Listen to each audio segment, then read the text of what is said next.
What's up, fight fans? This is Kurt DeVille with Counterpunch Boxing News, and I have some new news concerning Terence Bud Crawford. Get this. Terence Bud Crawford states, I'm effing up Jermell Charlo after I beat Errol Spence. I'm moving up and I'm effing up Charlo, end quote. Wow. Those are the words of Terence Bud Crawford. Let me counterpunch. I am so relieved, so glad that Terence Crawford has been released from Top Rank and their shenanigans, because we may actually see what Terence Crawford is intending on doing. Okay? We may actually see a Spence Crawford or a Crawford Spence. And you know, if he takes out Errol Spence, that opens the doors for other fights, because once Terence Crawford beats Errol Spence, he will definitely have a go-to wanted picture up on every gym, especially if he intends to go to 154. Okay?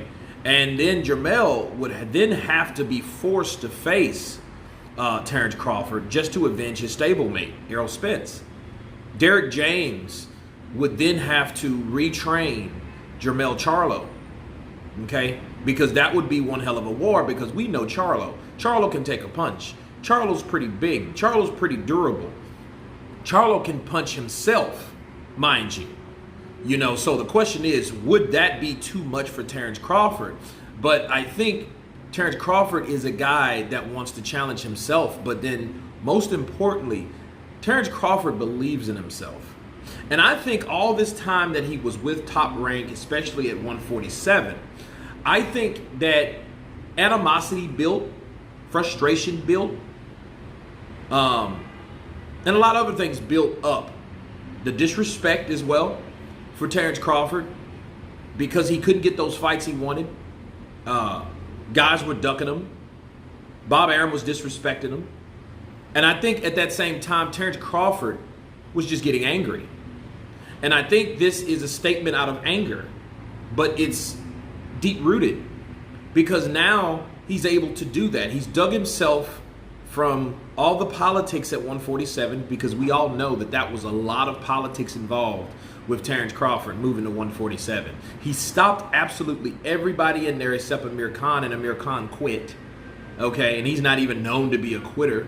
Make that make sense.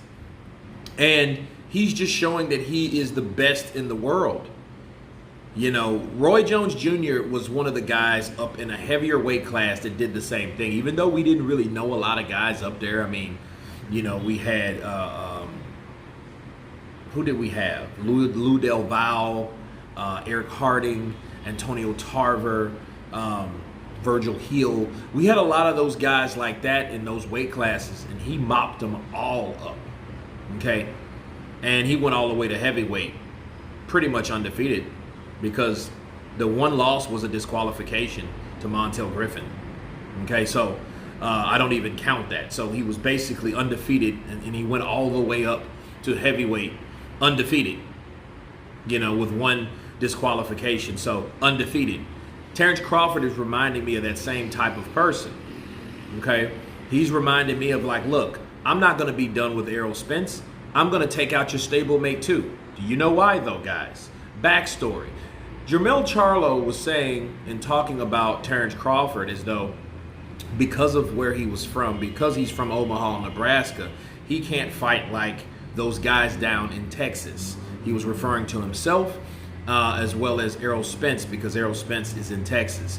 But of course, he had to counterpunch that, because none of those guys were born in Texas. They were just raised there. So I've done a video on that already.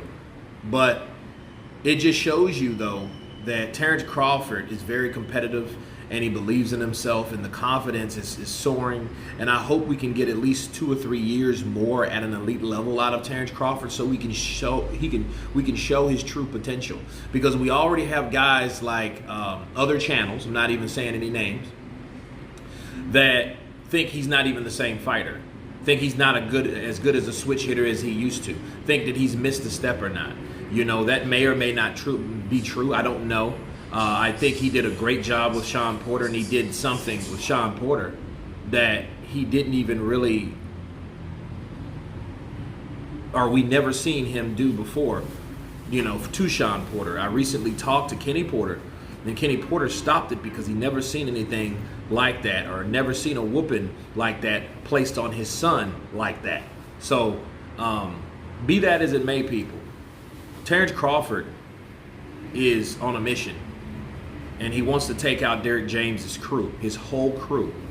And you guys tell me what you think of Terence Crawford and his itinerary. Of course, please subscribe. And you guys been Counterpunch. Peace.